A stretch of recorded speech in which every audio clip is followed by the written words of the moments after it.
We're going into Belum right now. Okay. Because where was I just now? This is for context for people who don't know. Belum is actually in Perak. Yeah. It's one of the oldest rainforests in the world. Yep. And continue.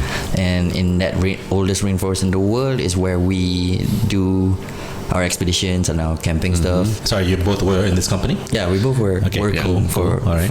For this particular company. for this particular company in Belum. One of those weekends where it was just me, Nick, and Natip. Okay. And the three of us were clearing the trails, checking for safeties. Just before, I think there was going to be a camp happening like the week after or the weekend after. Okay. Right. And So camp meaning usually, so what this company did was that we would do environmental programs and students or team building stuff would come in. So Yeah. basically and a few other guys will always be the ones going down there to set things up, make sure things are safe and blah, blah, blah, things like that. So that's cool about camps, yeah. So it was this, I don't know what night. It was a long day. I remember it being a long day and not many people being there. And I was really tired that day because trail clearing is like weed whacking and it's fun, but it's tiring work. I bet. Yeah, but after that long day, that night I kind of had like a lot of trouble sleeping because I was probably like too tired to sleep. Were you sleeping at the... No, that's what's weird. Okay, so it was one of those weird nights where I didn't sleep outside. Usually I would sleep outside in the pondok, in the open pondok where it's open and there's just a roof. Right. This is me in my hammock. I'll share some photos because we have photos. Okay. And it was a weird night where I keep waking up like every hour and like every alternate hour, and every time I wake up it would be like pitch black. And that night it was just me and Nick, and we happened to be sleeping in the chalet, in the VIP chalet where we're not allowed to sleep in, but once we get to sleep in, this shit happens. Okay. But okay, before we get to that, it was also weird that if I couldn't sleep, I got really bored, and I think it was probably at 3 a.m. I got up suddenly and it felt really hot, like stuffy hot, and it was pitch black dark. So I got my headlamp.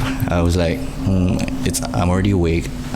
I'm gonna, because I'm a photographer, right, at the time, and I like to do some astrophotography. Like, I mean, because you need to be in the pitch black darkness to do astrophotography. So I'll share the photos in a bit. So I went down to the lake just to get some wide open space. Hold on, you went down to the lake in the middle of the night by yourself? At 3 a.m. Yeah. I had my headlamp on. Wow.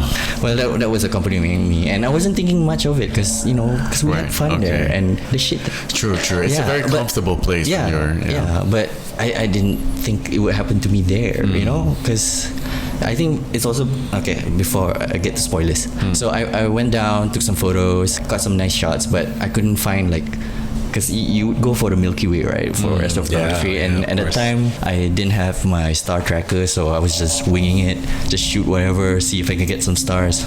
Shots are nice though. So I went back up, probably got tired enough. So when I went back up, I think it was probably around almost 4:30. So I tried going back to bed. And Nick was sleeping by the window. I don't know if he noticed anything or not, but it was weird. So I tried going back to bed, tried to settle in. So when I was lying down, I think my camp bed was facing the door, and Nick was like to my left. I think it was pretty dark because the door of the chalet is like right here, right, and both of us are like sleeping. Yeah. So is it the center? Yeah, it's the center. I think it's about like almost 5-ish, and there was a little bit of light coming through the window a little bit. And at the end of my camp bed, I don't know if I was sleeping or not. Also, that's also the weird part because it felt dreamy.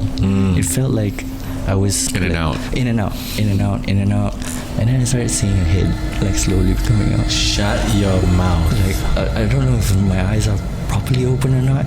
Then it slowly come out until I start seeing like a white face like on the forehead, and it started jetting out. Oh my god! I was like, dude. the fuck? And I woke up like kicking. Yeah, I woke up kicking but I didn't scream or anything. I was like, whoa! I would probably do the same. Yeah, whoa! And then, wow! Looked around, Nick was gone. Oh. And then it was like 8 a.m. Oh. I was like, what the fuck? Oh, man. And the face of the thing that I saw, 'cause he had a white face. It was a man, long hair. He had white face and white body. Kind of looked like an Indian, like American Indian. Right. Like Native American. Native American Indian, which is so weird. We're in fucking Belum. Yeah. Oh, whoa. So you actually, but there were eyes and nose and mouth. Yeah, there was eyes and nose and mouth, but it's all had like white paint, like ash. Right. Like white ash I see paint. you mean, yeah. And long hair. And I was like, it wasn't free. He was freaky, but it's just, and it was jarring and terkejut. Yeah lah. Wow. And I couldn't explain it. And I'm getting goosebumps now. And how this links to Danny is, apparently that thing followed me back. Okay. But like a few days after going back from camp, right? Oh man. Going back, because at the time we were staying in DP in Damansara Perdana, it literally followed me back, and then once I left it at home, it proceeded to kacau Danny pula. Because Danny was staying with you. Danny just happened to be staying with me. Oh my.